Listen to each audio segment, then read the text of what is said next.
Ya. Jadi pada dasarnya kalau ditanya di zaman Rasulullah dijelasin nggak? Lah pasti dijelasin lah. Orang Allah udah ngomong al-yauma akmaltu lakum dinakum wa atmamtu alaikum ni'mati wa raditu lakumul islam madina. Aku sudah sempurnakan semua. Jadi Al-Quran itu udah nggak ada yang belum diturunkan, nggak ada, semua udah diturunin. Yes, gitu. Jadi nggak ada, oh ini di zaman Rasulullah belum ada, nggak ada. Semua udah ada di zaman Rasulullah. Ya. Oh itu katanya tadi ulumul Quran belum ada zaman Rasulullah. Ulumul ilmu usul fikih belum ada zaman Rasulullah. Sebetulnya bukan tidak ada, gitu. Sebetulnya sudah ada, hanya memang tadi di zaman Rasulullah itu belum sampai ada klasifikasinya, ya. Kedisiplinan ilmu kalau bahasa sekarang mungkin, ya, artinya ini lebih spesifiknya ke sini, ada ininya dan seterusnya. Sebetulnya spesifikasinya itu, ya, makanya bahasa-bahasa orang-orang akademisi itu embrionya selalu sudah ada di zaman Rasulullah, itu, ya.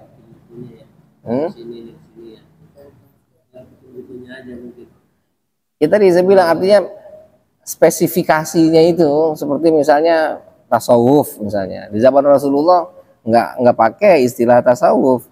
Fikih di zaman Rasulullah nggak pakai istilah fikih, usul fikih nggak pakai, tapi semua yang ada di tasawuf, semua yang ada di fikih, semua yang ada di usul fikih itu dipraktekin oleh Rasulullah tanpa harus menyebut namanya ini dan seterusnya, gitu, ya. Bahkan kita bisa katakan, ya mohon maaf, dengan adanya ilmu pengetahuan atau tadi disiplin ilmu tadi itu, ya, kita ini sebetulnya karena kita terbatas, sehingga akhirnya ada spesialisasi. Misalnya si A ini spesialisasinya ini, si B ini spesialisasinya ini.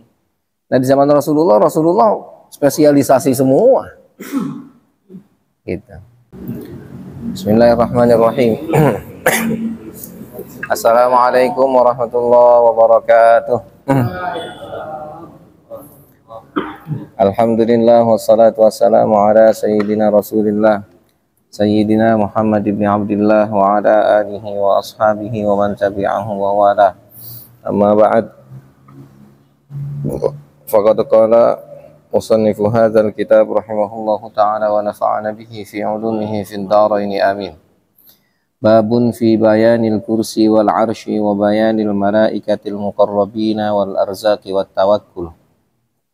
Bab tentang penjelasan kursi dan arsy dan penjelasan malaikat muqarrabin serta rizki-rizki dan tawakal. Qala Allah Ta'ala, Allah berfirman, wasi'a kursiyuhus samawati wal ard. Wasi'a luas, kursiyuhu kursinya Allah, as-samawati wal ard, seluas langit dan bumi. Ila dikatakan kursiyuhu majazun an ilmi. Kursiyuhu yang dikatakan dengan kursi itu adalah majaz. Majaz itu apa? Penjelasan apa? Majaz itu ungkapan, ya, tentang ilmi, tentang ilmunya. Jadi ketika Allah bilang wasi'a kursi, maksudnya wasi'a ilmu, ya. Jadi yang dimaksud kursi adalah ilmunya Allah. Ada yang mengatakan begitu, bukan kursi yang sesungguhnya. Wakilah ada yang mengatakan kursi itu adalah majaz, ungkapan tentang mulku, kerajaannya, kekuasaannya. Wakilah ada yang mengatakan kursi itu al-falakul ma'ruf, ya. Falak itu alam raya, ya. Falak itu peredaran bulan, ya. Kalau kita mungkin Bima Sakti, ya, falak. Nah, jadi memang ketika terkait dengan ayat mutasyabihat, ya, sekarang ini lebih kepada pendapat ulama itu dibagi menjadi dua pendapat secara umum, secara garis besar, ya. Yang pertama ada yang mereka menyebutnya dengan istilah takwil, ya. Takwil itu menafsirkan apa kata tersebut kepada penjelasan yang yang yang bukan sebenarnya. Jadi seperti tadi ini kursi itu kan kita terjemahkan kursi seharusnya, tapi ketika itu ditakwil, ya maka takwilnya adalah ya ilmu, takwilnya adalah kerajaan, tadi kekuasaan gitu, ya, atau takwilnya tadi bahkan kepada apa falak, ya, alam semesta gitu. Nah, ini yang dimaksud dengan ulama takwil, dan biasanya ulama takwil ini lebih kepada ulama-ulama khalaf, ulama-ulama yang belakangan, ya. Nah, biasanya ulama yang menerjemahkan atau memahami ayat mutasyabihat itu yang kedua, atau sebetulnya yang nomor satu gitu, mereka yang tidak mentakwil, ya, yaitu menerjemahkan sebagaimana mestinya. Jadi kursi ya kursi gitu. Hanya saja memang permasalahannya ketika mereka menerjemahkan itu, kursi disebut kursi ya kursi, tapi kursinya kayak apa? Nah, baru di situ dia. Allahu alam bishawab. Kita nggak tahu kayak gimana modelnya, ditempatkan di mananya. Allahu alam bishawab. Nah, ini jadi selalu ada dua pendapat tentang ayat-ayat yang mutasyabihat itu. Ayat-ayat mutasyabihat itu lebih kepada maksudnya ayat-ayat yang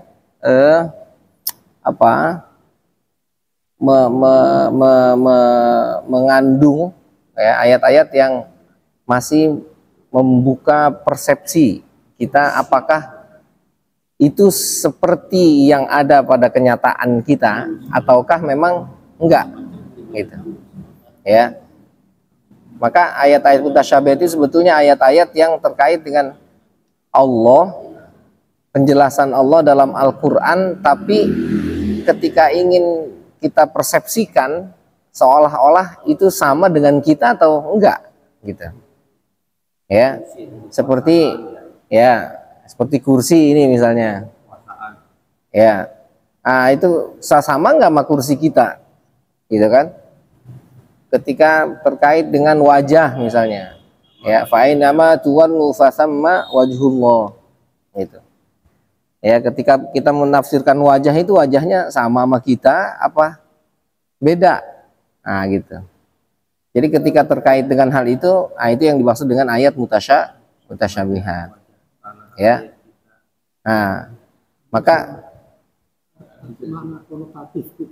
itu yang tadi saya bilang. Jadi ayat mutasyabihat itu pasti akan melahirkan dua pendapat secara garis besar itu. Ada yang mentakwil, ada yang tidak mentakwil, ya. Nah, itu biasanya pertentangan, ya, kalau dalam kitab atau ilmu ulumul Quran, ya. Nah, itu lebih kepada ayat mutasyabihat itu pasti lebih ulama khalaf dan ulama salaf. Nah, ulama salaf itu mereka menerjemahkan sebagaimana mestinya, namun untuk bentuknya kayak apa, ditempatkan di mananya, Allahu a'lam bishawab. Ketika dibilang Allah punya wajah, iya, wajahnya kayak apa? Allahu a'lam bishawab. Itu. Nah, itu ulama salaf. Hah? Allahu alam, kita nggak. Nah, itu ulama salaf. Jadi kalau kata ulama salaf, punya muka, punya, kayak apa mukanya, Allahu alam. Itu. Tapi kalau ulama khalaf enggak. Allah bilang muka, maksudnya bukan muka, tapi lebih kepada, ya, arah, ya, mengarah kepada itu, ya. Jadi ketika kita punya muka, maka muka kita nengok ke kiri, nengok ke kanan, itu wajah, maksudnya wajah itu ingin Allah alam bishawab. Itu yang mana, ya, sampai dengan saat ini pertentangan itu masih terus terjadi, ya. Nah, itu. Hah? Lah menjelaskan lah. Ya Rasul itu di zaman Rasul itu lebih kepada ulama yang salaf tadi. Itu. Tapi meskipun sesekali Rasulullah juga menjelaskan secara seperti ulama khalaf juga gitu. Ya, terkadang Rasulullah menjelaskan ini maksudnya lebih kepada apa? Kekuasaan misalnya. Terkadang suka begitu juga.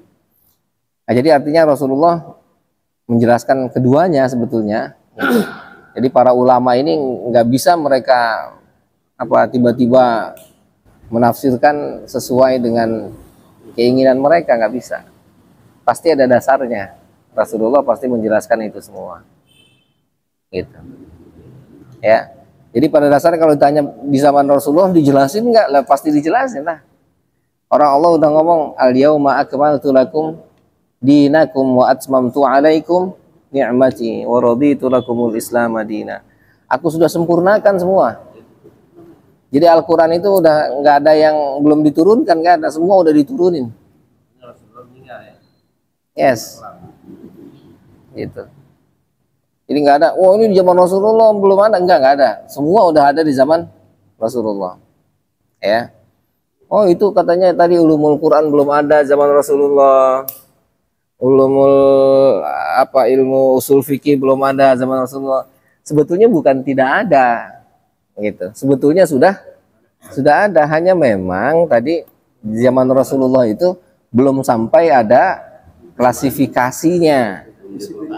Ya. Kedisiplinan ilmu kalau bahasa sekarang mungkin ya artinya ini lebih spesifiknya ke sini, ada ininya dan seterusnya. Sebetulnya spesifikasinya itu ya makanya bahasa-bahasa orang-orang akademisi itu embrionya selalu sudah ada di zaman Rasulullah itu ya.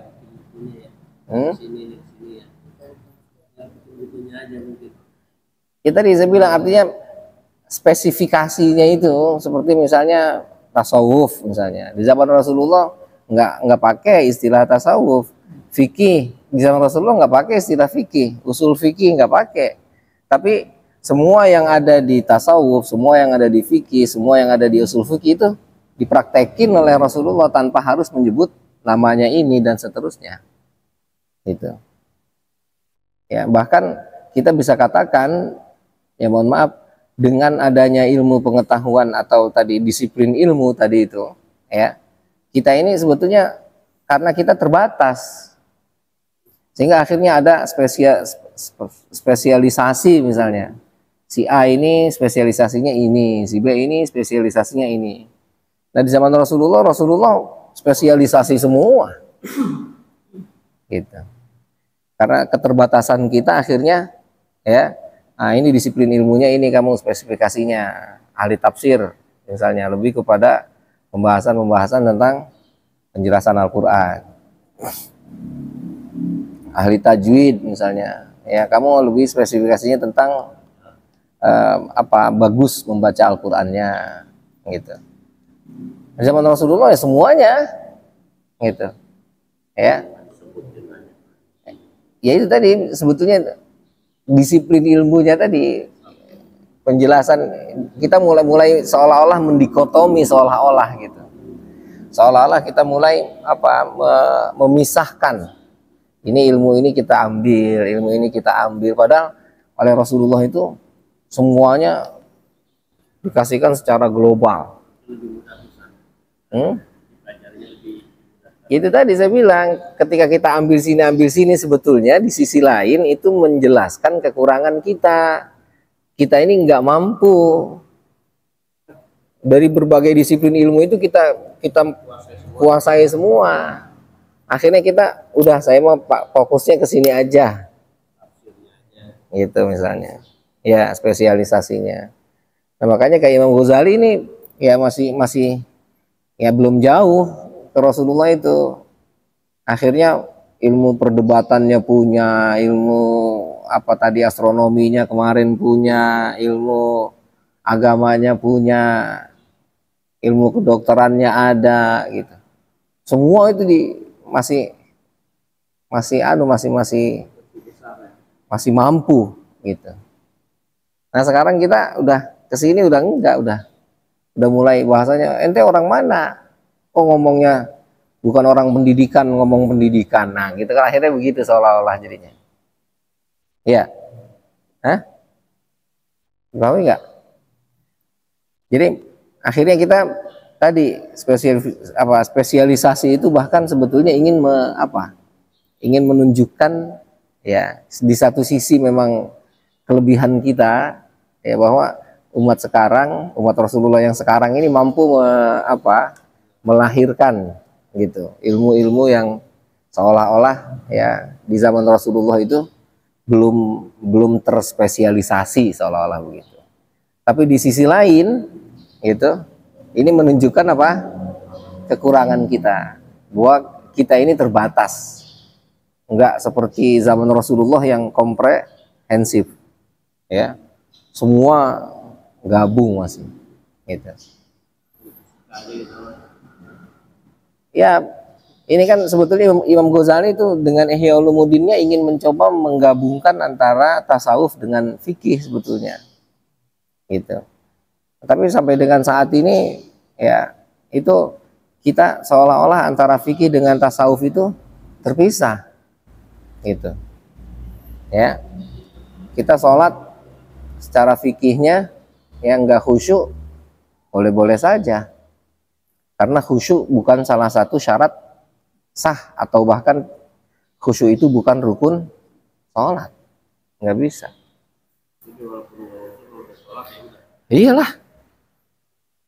Yang penting apa? Rukun dan syaratnya terpenuhi. Gitu. Bajunya menghadap kiblatnya, usianya, ya. Nah, gerakan-gerakannya ada berapa rukunnya nggak ditinggalin, sah. Mau ngelamun kayak mau apa kayak terserah aja. Nah iya kan? Nggak ada masalah. Gitu. Nggak ada. Nah, nanti mulai masuk ke tasawufnya itu, gitu. Nah, khusyuk memang bukan rukun. Nah, tapi orang-orang sufi bilang ada bahasa mereka yang mengatakan, ya kalau sholatnya nggak khusyuk, mendingan jangan sholat, seolah-olah begitu.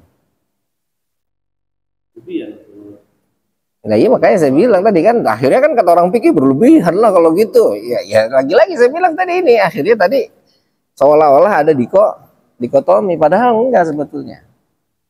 Gitu. Ketika ini digabung semuanya, ya kenapa orang sufi sampai ngomong begitu? Ya karena memang meskipun ini bukan rukun dalam fikih, tapi mereka mengharuskan itu, gitu, memasukkan itu.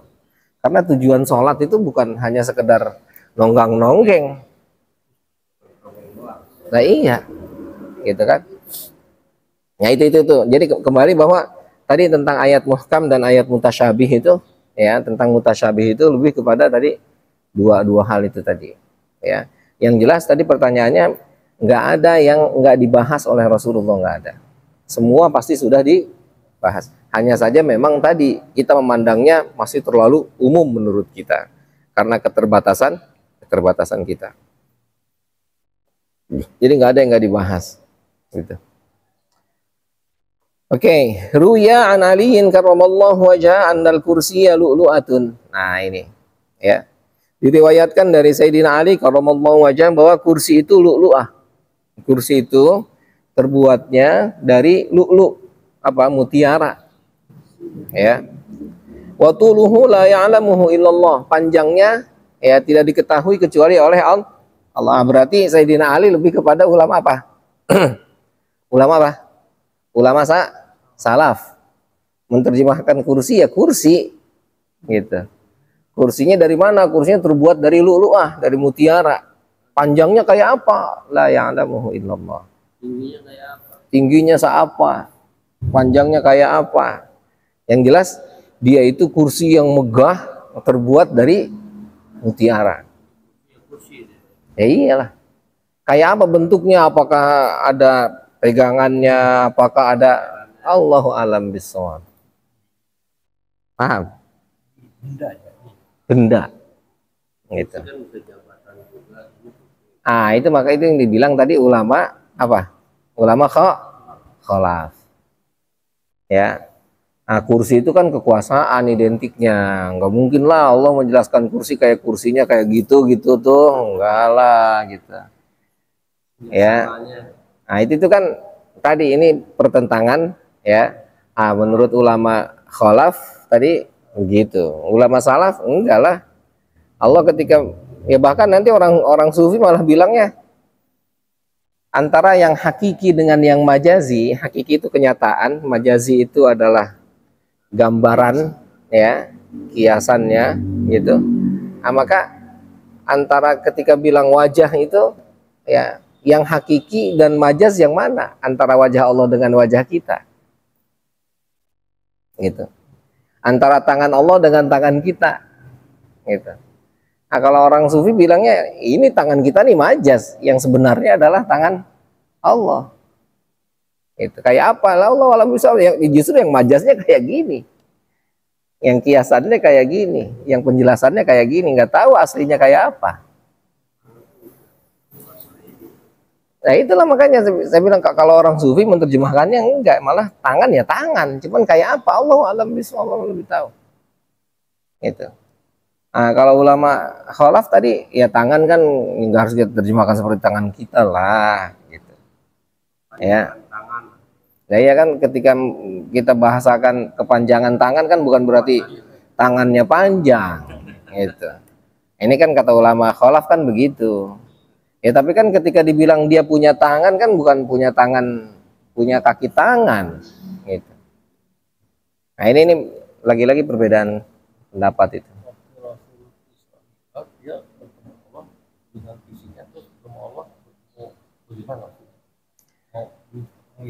Yang jelas nggak ada ulama yang berani menyatakan Rasulullah melihat Allah kayak apa gitu, nggak ada yang berani menyatakan secara spesifik bahwa Rasulullah melihat Allah, gitu. Nggak ada yang berani menyatakan spesifik, oke? Tapi mereka punya keyakinan, ya, Rasulullah naik ke Arasy dan berjumpa dengan Allah. Karena ayat Al-Quran itu dibilang di sana dibilang maka dzabal fuadu ma ra'a di surat An-Najm itu, ya, bahwa hatinya itu melihat persis seperti itu adanya dan mata itu tidak bisa menipu. Kenyataannya memang begitu. Jadi ketika melihat langit pertama, langit kedua, berjumpa dengan siapa, maka dzabal fuadu ma ra'a. Gitu. Bahkan sampai naik nanti summa dana fatadalla. Naik menjadi dekat tuh kepada Allah tuh. Ya. Masuk ke Arasy. Ah, di situ fakana baina qausaini au adna. Itu penjelasannya Rasulullah itu antara Allah dengan Rasulullah itu seolah-olah seperti busur, jaraknya itu seperti busur. Ya? Busur kan nggak ada yang busur 2 meter, nggak ada. Busur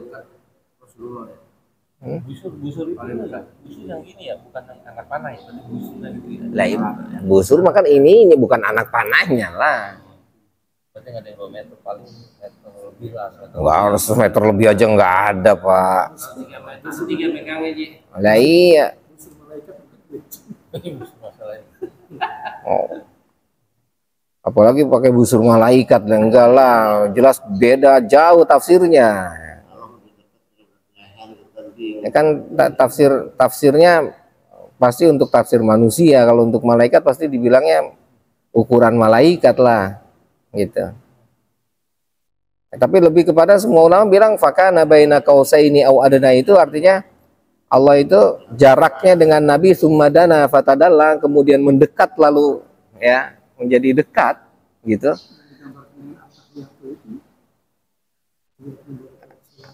Nah, itu kan ketika gambaran tentang at-tahiyatul itu Allah memberikan salam kepada Nabi Muhammad kan gitu. Assalamu alaika ayyuhan nabiyyu kan gitu.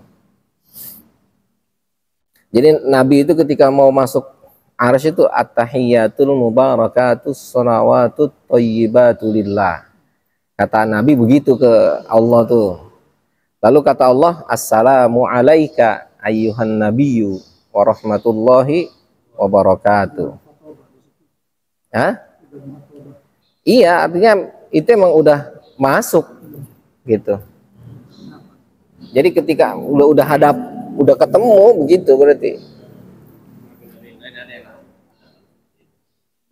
Sampai dengan saat ini belum ada orang yang menafsirkan nabi lain masuk ke arsy ketemu Allah, nggak ada kecuali Nabi Muhammad. Nabi itu sudah cuma sugra ya. Iyalah sugra doang. Iya. Malaikat tidak sanggup. Kan malaikat Jibril katanya udah sampai sini doang, saya nggak bisa masuk. Ketika mau masuk ke Sidroh itu. Ya. Jadi ketika berjumpa gitu nggak ada yang bilang Rasulullah melihat Allah, nggak ada yang berani. Ada Musa itu, Musa kan langsung cara yang bicara langsung lebih sama ya suara. Iya, kalau suara kan miwarai hijab, kayak ini di sini, lalu ada orang di belakang gitu kan, ada jawaban, ya. Bisa juga dibisikin ya? Enggak dibisikin, enggak dibisikin, enggak. Ngomong langsung. Gitu. Yes. Ya, jadi begitu ceritanya. Jadi kalau ditanya Rasulullah berjumpa dengan Allah, ya melihat, Allah alam bisawab. Selesai. Cerita orang barat yang memvisualisasikan itu ya memang imajiner ya, tapi dalam konsep yang itu tuh kayak sesuatu yang ya perintah ini ada ini ada ajudannya sih. Nah, ya itu ini fiksi mereka. Mengartikan apa? Jadi mungkin dalam tempat gitu kan, kemudian dia ada utusan kayak malaikatnya, nah itu divisualisasikan dalam film ya. Nah, bentuknya nggak ada cair gimana lah. Ini yang jelas gini, ketika bentuk imajiner yang kita membayangkan itu, makanya selalu kita para ulama, terutama ulama salaf ini, dan ini saya yakin semua mau salaf mau khalaf, ketika berbicara tentang Allah maka batasannya adalah yang pertama laisa kamitslihi syai'. Laisa kamitslihi syai' itu artinya tidak ada apapun yang mirip, yang serupa sedikit pun dengan Allah, nggak ada. Sampai di bayangan kita nggak sampai. Udah gitu. Akhirnya nanti mereka mengeluarkan satu ungkapan, ya, yang ungkapannya ma khatara fi barik wallahu khilafu dzalik. Selalu begitu. Apa yang terbersit, apa yang terlintas dalam benakmu, Allah pasti berbeda dengan itu.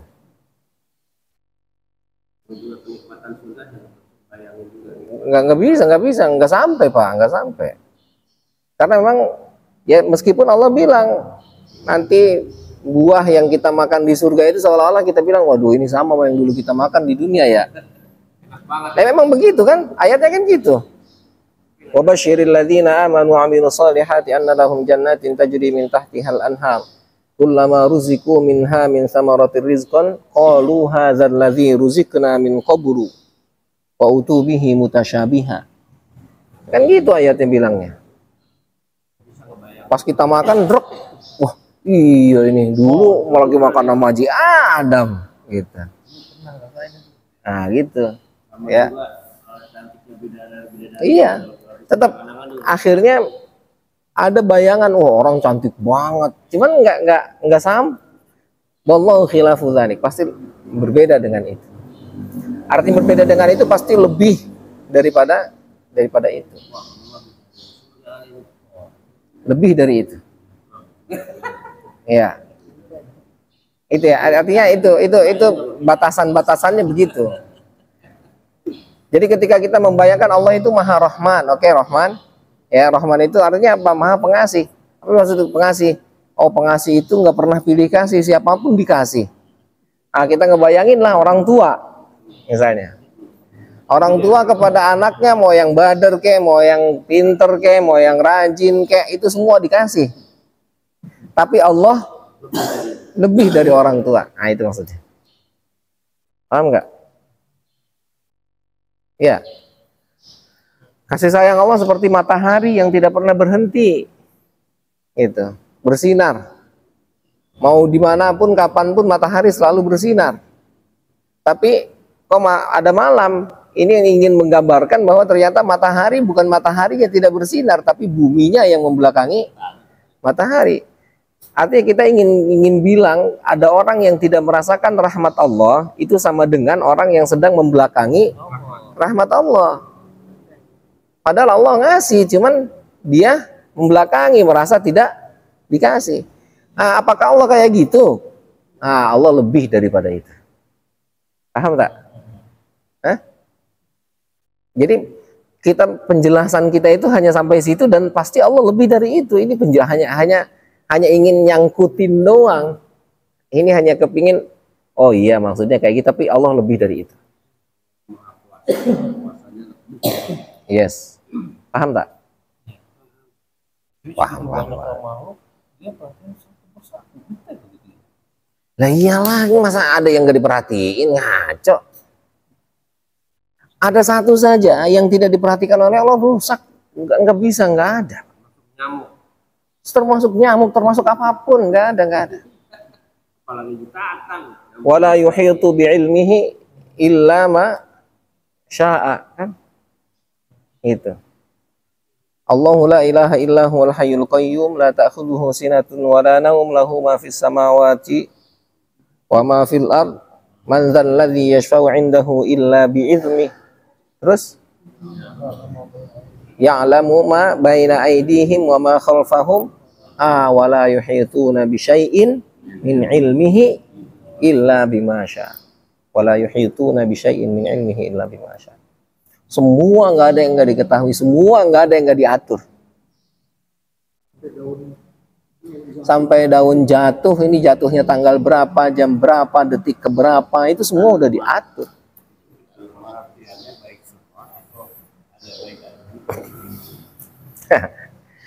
Bentuk perhatiannya itu semua, Pak, nggak ada yang, makanya kita bilang sekarang begini, Pak Budi, ketika misalnya ada orang yang mendapatkan musibah dan dia kira atau bahkan agama kita ngajarin itu nggak baik, orang kafir misalnya, oke? Ketika orang itu kafir itu oleh agama dibilang nggak baik, kan? Tapi siapa yang sudah menjadikan dia kafir?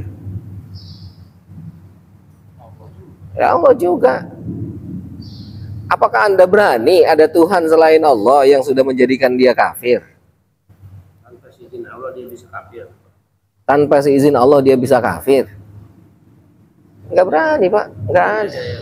Puasa lagi ya. Sebetulnya segala sesuatu itu kan ketika cerita tentang Allah, Allah itu adalah Al-Haq. Apa Al-Haq itu artinya? Hah? Al-Haq itu maha benar. Berarti kalau maha benar ada yang salah nggak? Nggak ada lah, masa maha benar ada yang salah? Paham nggak? Jadi ketika Allah memberikan segala sesuatu kepada kita, semuanya sebetulnya adalah benar. Hanya memang dalam perspektif agama, dalam perspektif syariah, Allah ngajarin ini ada yang salah, ada yang benar. Terus pada dasarnya semuanya benar. Tapi kenapa ada salah, ada benar? Allah bikin agar kita tahu yang mana yang salah, yang mana yang benar. Sangat, memang semuanya gak ada yang salah kok. Tapi kalau udah ditentukan semuanya sama Allah, bahwa apa yang itu sama Allah, di ujungnya kalau begitu manusia itu nggak punya dosa. Bukan nggak punya dosa. Pada dasarnya begini, makanya kan banyak ulama yang mencoba menjelaskan ada taklif di situ, seolah-olah kita dikasih usaha, seolah-olah kita dikasih beban. Ketika kita melanggar, maka ada konsekuensi yang harus kita terima, seolah-olah begitu. Agar kita, ini saking sayangnya Allah sama kita tuh. Ketika kemarin cerita rizki tuh ya, kita ini dikasih rizki sama Allah, sebetulnya mah semuanya dari Allah gitu. Kita usaha, kita kerja, kita ini semuanya sebetulnya yang udah menyiapkan semuanya adalah Allah sebetulnya. Tapi karena Allah sayang sama kita, akhirnya seolah-olah itu dimiliki nama kita seolah-olah. Dan itu seolah-olah itu jangan sampai Anda lupa bahwa itu adalah seolah-olah kayak supir. Supir itu ketika dia nyupir, kata majikannya seolah-olah ini milik lo. Makanya bawa mobilnya kudu benar, bawa mobilnya kudu baik. Gitu. Paham nggak? Jadi kalau begitu dianggap sebagai ujian ya. Yes. Lebih kepada tadi ujian dia. Kafir pun itu masuk ujian mereka bisa. Seolah-olah begitu. Dan kalaupun nanti ujungnya kita bilang tidak seolah-olah, ya kalau begitu Allah nggak adil lah. Di mana keadilannya itu tadi, ketika Allah menjadikan orang itu kafir, maka orang kafir itu ditempatkan di neraka. Berarti penempatan orang ke dalam neraka itu Allah yang sudah buatnya. Ya, dari awal tahun ini kafir, ini dibikin Semuanya. Ini neraka, ini surga. Iya. Enggak ada. Kan kata hadis Nabi kan bilang begini, kata hadis Nabi, orang kata Nabi, ketika Allah ciptakan dia mau masuk neraka, meskipun satu jengkal lagi mau masuk surga, itu dipindahin sama Allah buat ke neraka, nggak mungkin enggak. Ini kan penjelasan tentang, ini penjelasan apa? Penjelasan tentang hak prerogatif Allah, Pak.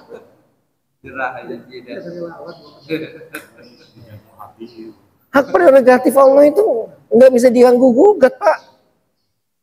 Ini ingin bilang bahwa Allah itu punya hak prerogatif yang nggak bisa diganggu gugat oleh siapapun. Gitu loh. Tapi kita pun di sisi lain sama Allah emang dibilangin, ayo kamu harus bertanggung jawab terhadap apa yang kamu lakukan. Maka tadi saya bilang ketika kita mengandaikan, itu maksudnya untuk menjangkau akal, tapi Allah lewat lebih daripada itu. Kita punya anak, semua urusan anak pasti kita yang ngatur, nggak mungkin enggak kan? Tapi di sisi lain kita seolah-olah minta pertanggungjawaban dia, kan kamu kenapa sih kok pulang malam? Ya karena kita kasih, coba kalau kita nggak kasih dari awal.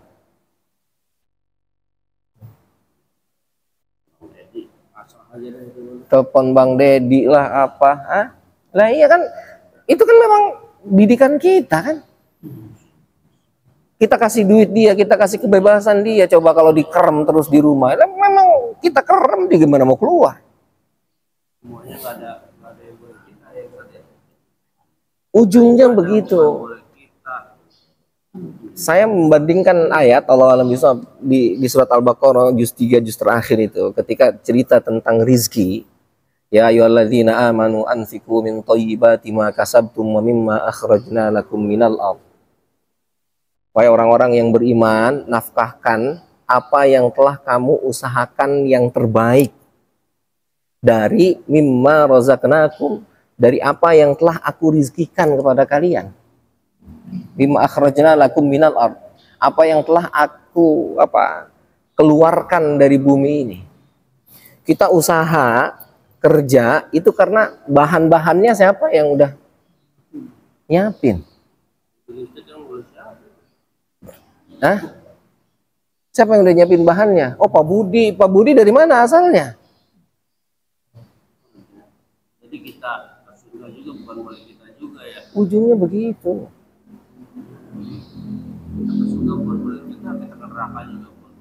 Ujungnya, saya bilang ujungnya. Jadi kita rizki pun sama kan, seolah-olah kita usaha, makanya akhirnya kita sekarang sampai dengan saat ini, nauzubillah min dzalik, kamu mau makan, kamu mau susah, kamu mau kaya, tergantung kepada usahamu. Sejauh mana kamu usaha, disitulah akan kamu dapat. Pas saya udah usahain, belum maksimal usahanya. Nah, nggak bisa begitu, emang udah ada di sononya. Maka saya sampaikan, usaha yang kamu lakukan itu adalah untuk menunjukkan amanah yang telah Allah berikan kepadamu. Tunjukkan profesionalitas. Bukan untuk mencari yang lain selain Allah, bukan. Gitu. Oh dia mah enak, nggak ngapa-ngapain, dia dapat lah, emang udah rezekinya begitu. Allah dikasihnya, mau bilang apa? Nah, ya kan? Ini kan sebetulnya rizki itu sama, kata saya sebetulnya rizki itu sama dengan mati sebetulnya. Kecuali kalau ada izin dari Allah nggak bisa ya. Nggak bisa, Pak. Rizki itu sama dengan mati. Kita datang ngelayat ke rumah orang, kata kita, kenapa? Padahal kita semua udah yakin mati itu sudah digariskan oleh Allah. Tapi kita tetap nanya, ngapa matinya emang? Matiin Allah. Nah, yang matiin Allah. Nanya lagi lu. Bukan? Kan sekarang ada orang terkaya nih. Iya. Kalau ada testimoni atau ada tayangan, Hmm. dia berhasil karena dari kecilnya Coba ikutin, bisa kagak? Ikutin, bisa apa kagak? Persis sama kayak dia, dapatnya sama apa kagak? Ya pasti beda lah. Ya karena itu yarzuqu may yasha'u bighairi hisab. Dikasih tahu sama dia, wah saya dulu sukses ini karena buka usaha ini, buka usaha ini, kita ngikutin usaha ini sama sama dia. Ora. Asam gini. Gimana ya? Gini. Ikutin. Beda rasanya. Apa? Asam. Marangi apa? Ini yang segini. Orang diajak kita ke Sate Marangi. Kacau nih, Sate Marangi ngomongin Sate Marangi doang, kita orang diajak. Nggak bisa Pak, nggak bisa Pak. Silakan ente bikin Sate Marangi, bisa. Bisa kita bikin. Ustaz Somad bilang, oh iya kamu kalau mau viral bikin sekian menit di upload, sekian menit upload. Nah kita bikin upload kagak kayak dia lah, beda lah. Rasanya beda tangan, katanya rasanya beda. Sangat beda bisa. Mak Imas itu wis sayur asemnya. Bukan sih deh. Burangkeng situ. Ntar diajak ya. Cuman jangan lewat jam 1.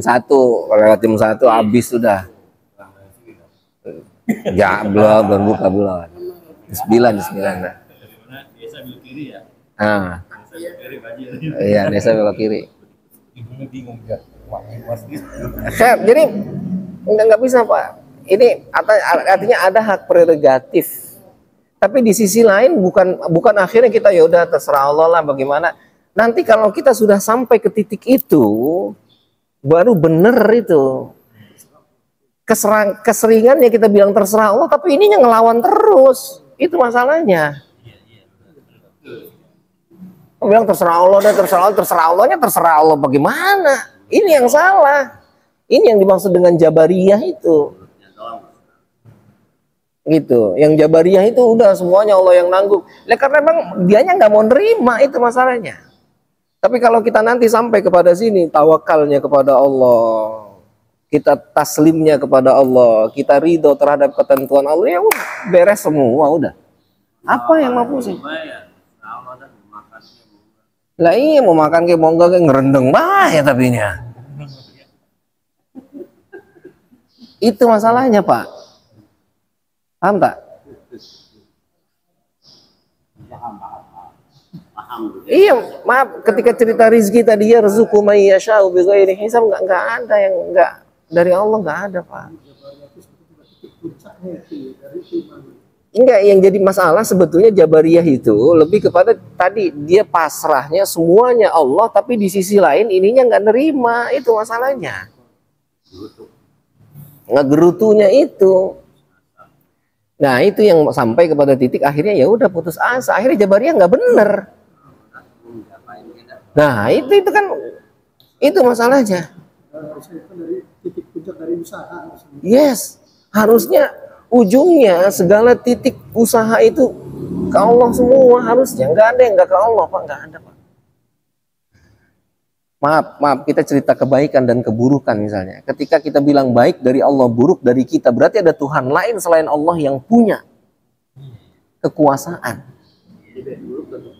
Yes, baik buruk tetap dari Allah. Tapi kenapa Allah ngajarin juga dalam Al-Quran? Ustaz ada ayatnya.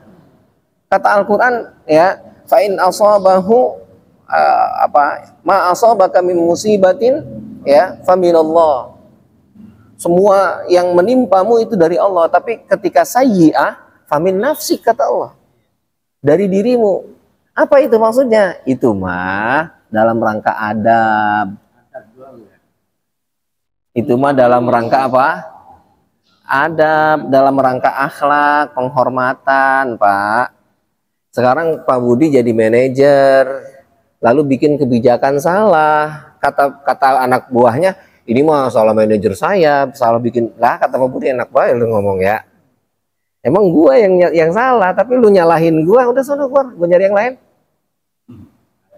Hah? Terima salah.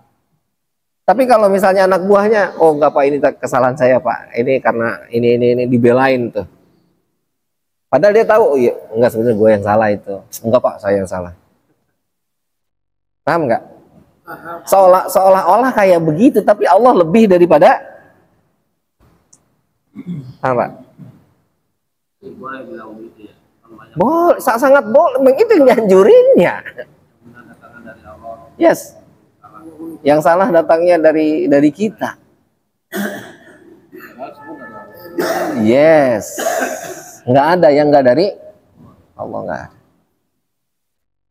Kita kesini nih, bangun pagi-pagi tuh, wah kata kita emang gue mau ngidupin alarm tuh. Emang gue mau tiap hari bangunnya jam segini, kagak sholat jemaah pas lagi libur juga mau bangun jam segitu kan udah kebiasaan. Pak, yang udah menjadikan kebiasaan, yang sudah menghidupkan alarm, yang sudah berinisiatifkan ini, berpikiran kayak gitu, siapa yang udah ngasihnya? Biasanya jam 4 udah bangun, ini kok nggak bangun-bangun, sampai jam 8, jam 9, Mati.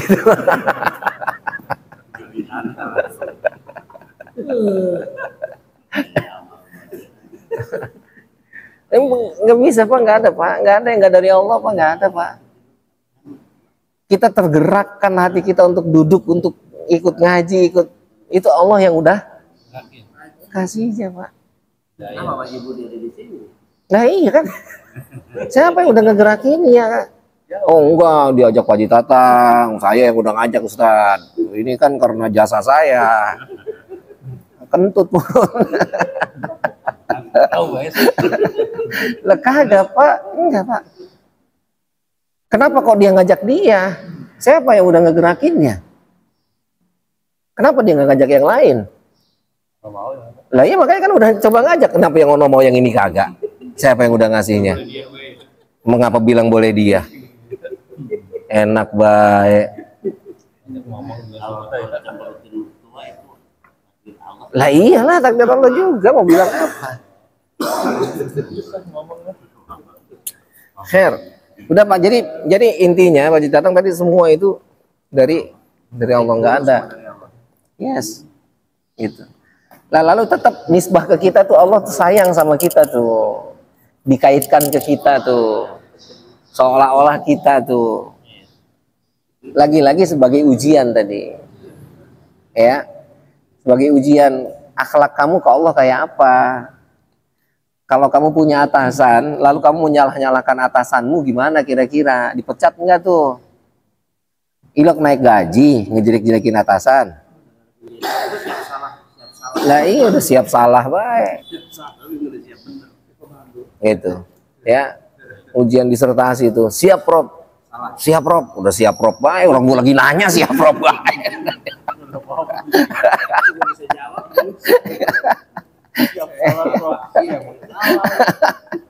Allahu Akbar. Ya jadi itu ya, jadi artinya semua itu nggak ada yang nggak dari Allah tuh, nggak ada tuh. Tapi tetap ya, nah ini Allah yang kita orang Ahlussunnah wal Jamaah seolah-olah Allah memberikan kita kekuasaan yang kecil, katanya al-qudrah as-shaghirah, kemampuan yang kecil, seolah-olah itulah nanti yang ingin dipertanggungjawabkan oleh Allah tuh. Kenapa kamu begini? Kenapa kamu begini? Nah, seolah-olah kayak begitu. Padahal itu semua adalah skenario Allah. Nggak ada yang keluar dari skenario Allah, nggak ada. Ya iya itu kan. Kita kan kalau mikirin gara-gara begini pusing, Pak. Udah khair. Paling tidak kita buat gara-gara begini itu untuk evaluasi saja ke depan. Oh, itu harusnya jangan ini.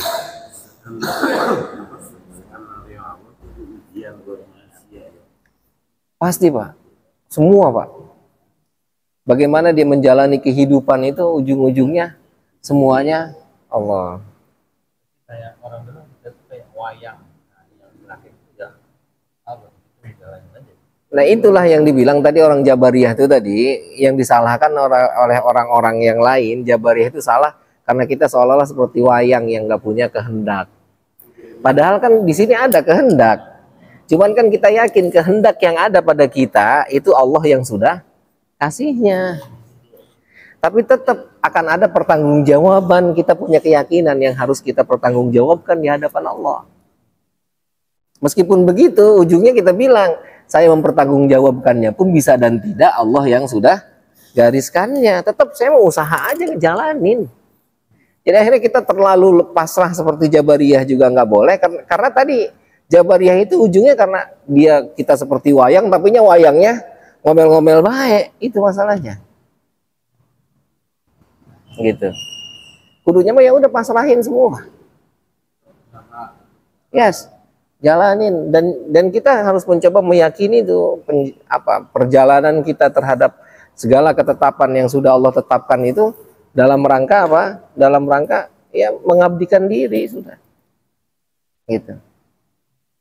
Ya, pasrahkan kepada Allah semua. Sambil kita jalani ya sesuai dengan ajaran Rasulullah dalam tuntunan Al-Qur'annya maupun hadisnya. Khair. Gitu. Yes, harus wajib. Gitu. Ya. Nah, jadi artinya ulama tadi khalaf, salaf berbeda pendapat tentang mutasyabihat gitu. Ya sama tentang ini pun kan sama akhirnya tadi. Ketika cerita tentang bagaimana ini ketetapan dan ketentuannya semuanya itu akhirnya ada yang Mu'tazilah, ada Qadariyah, ada Jabariyah, ada Ahlus Sunnah, ada Jahmiyah dan seterusnya. Gitu. Oke? Gitu. Jadi lagi-lagi ya kembali ke ayat kita ini. Jadi Imam Ghazali sendiri sebetulnya lebih dikategorikan sebagai ulama yang mengikuti model salaf. Ya. Hah? Iya, artinya yang mengikuti jalan ulama salaf, menerjemahkan ayat itu sesuai dengan ayatnya, namun untuk caranya, bentuknya dan lain sebagainya Allahu a'lam bishawab. Allah punya kursi, ya. Kayak apa kursinya? Allahu a'lam bishawab. Sayyidina Ali kursi terbuat dari mutiara. Kayak apa bentuknya? Allahu a'lam bishawab.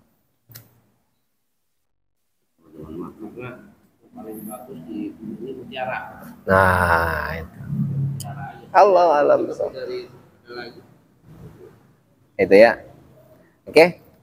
Nakifuna alhamdulillah wallahu a'lam bisawab. Allahumma arhamna bil Qur'an waj'alhu lana imama wa nura wa huda wa rahmah. Allahumma zakkirna min huma nasina wa 'allimna minhu ma jahilna warzuqna tilawatahu ana al-laili wa atrafan nahar waj'alhu lana hujjatai ya rabbal alamin. Bismillahirrahmanirrahim. Alhamdulillahirabbil alamin. Hamdan yuafi ni'amahu wa yukafi'u mazidah. Ya Rabbana lakal hamdu wa lakal syukru kama yanbaghi li jalali wajhikal karimi wa 'azimi sultanik. Allahumma salli ala sayyidina Muhammad wa ala ali sayyidina Muhammad. Allahumma asmi'na khaira wa atli'na khaira warzuqna Allahumma al-afiyata wa adimha lana واجمع اللهم قلوبنا على التقوى ووفقنا لما تحبه وترضاه. ربنا آتنا في الدنيا حسنة وفي الآخرة حسنة وقنا عذاب النار. وصلى الله على سيدنا محمد وعلى آله وصحبه وسلم. سبحان ربك رب العزة عما يصفون وسلام على المرسلين والحمد لله رب العالمين.